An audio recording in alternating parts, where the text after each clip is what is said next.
Të dashur qytetarë, pas 10 muajsh blokad gjatë vitit 2025, në zgjedhjet e 28 dhjetorit të vitit që lan pas, populli i Kosovës foli më qartë se asnjëherë më parë në periudhën e pasluftës. Është obligim i secilit subjekt politik e lider partije të sillet në përputhje me atë vullnet të shprehur. Legjislatura e 10 e ka zgjedhur kryesinë e kuvendit dhe qeverinë e Republikës. Ajo tash duhet ta zgjedhë presidentin dhe të shmangë zgjedhjet sepse ato janë të panevojshme dhe humbin kohë dhe mjetet buxhetit Kosovës. Organizimi i zgjedhjeve të reja do t'i kushtonte Kosovës së paku 10 milion euro.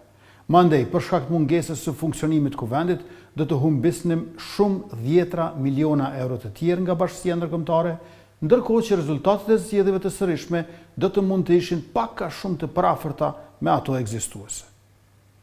Meqense problemi kryesor mbetet nevoja për 80 deputet për kvorum të çështja e presidentit, zgjedhjet nuk do të sjellin zgjedhje. Rezultati i zgjedhjeve duhet të pranohet dhe të respektohet, sepse ai përfaqëson vullnetin e qytetarëve dhe bazën e demokracisë. Lëvizja vetëvendosje ka siguruar shumicën e votave dhe të deputetëve, prandaj kërkon që ky rezultat të merret parasysh në proceset politike dhe në vendimarrje. Nëse shkojmë në zgjedhjen qershor dhe lëvizja vetëvendosje me partnerët Guxo, Alternativa e Pakicat nuk i mbërrin 80 deputet, atëherë do të shkojmë sërish në zgjedhje në Vjesht anë Dimër. Kujt i konvenon kjo? Në përputhje me rezultatet dhe rrethonat, unë kam bërë ftesat vazhdueshme për partitë opozitare, sikurse që vazhdimisht kam ofruar edhe alternativa për zgjidhje.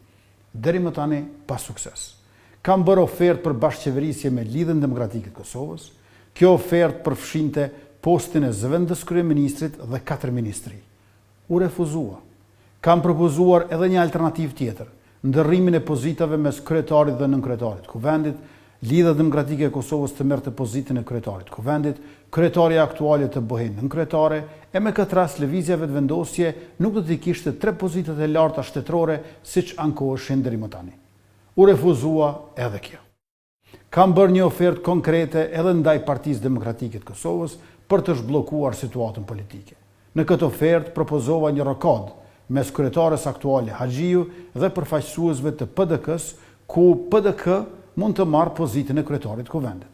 Pra kryetaria Albulena Haxhiu të bëhet nënkryetare e kuvendit, ndërsa Bedri Hamza ose Vlora Qitaku të merrnin drejtimin e kuvendit. Ky do të ishte një koncesion i madh që bëjmë ne, që Albulena Haxhiu t'ja liroj vendin Bedri Hamzës a Vlora Qitakut. Mos të harrojmë, 4 veta në vetëvendosje kanë më shumë vota se kryetari i PDK-s.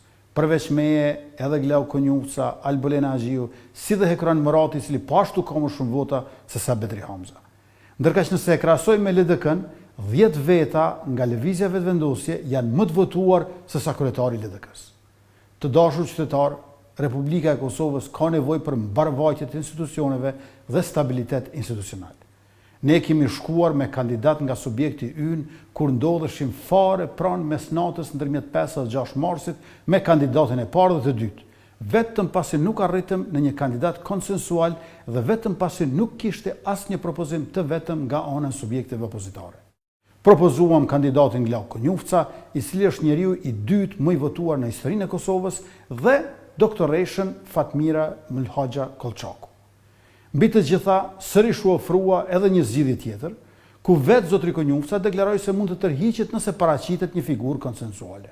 Pavarësisht kësaj, nga partitë opozitare, sot të asaj dite, nuk kanë paraqitur asnjë emër për kandidat për president, as në takime me mua dhe as publikisht për juve. Ne duhet ta kemi parasysh dhe respektojmë vullnetin e popullit të shprehur përmes rezultatit zgjedhor. Lëvizja vetëvendosje ka 51.1% të votave apo 57 deputet, ndërsa mazhoranca jon arrin në 66 deputet. Demokracia duhet bazohet në vullnetin e popullit dhe në rezultatin zgjedhor, jo në marrëveshje politike që e anashkalojnë dhe e shkelin atë. Pa respektimin e vullnetit të qytetarëve nuk mund të ketë marrëveshje politike. Ndërkaq qëllimi është të shmangen zgjedhjet e përsëritura dhe të sigurohet stabiliteti institucional. Me rezultatin aktual zgjedhor, asnjë parti opozitare nuk ka numrat mjaftueshëm për të propozuar kandidat për president pa bashkëpunim ato me njëra tjetrën. Kësaj janë bërë oferta për kompromis ndaj partive opozitare, duke u ofruar pozita të rëndësishme në institucione me qëllim që të arrihet marrëveshje dhe të shmanget bllokimi institucional. Fatkeqësisht, këto oferta gjeneroze janë refuzuar, anise janë shumë të favorshme në raport me numrin e deputetëve që ka opozita. Çdo takim me ta është iniciuar çdo herë veçse nga unë. Thua se Kosova është vetëm e imja. Krerët e PDK dhe LDK po sillen edhe më keq se Fatmir Limaj në vitin e kaluar. Realisht, ata nuk janë duke dashur as pushtet dhe as përgjegjësi për veten e tyre. Krejt çfarë duan është që ne dhe unë të mos kem pushtet. Por këtë gjë nuk e vendosin ata. Ju faleminderit për mbështetjen e vëmendjen dhe mirupafshim.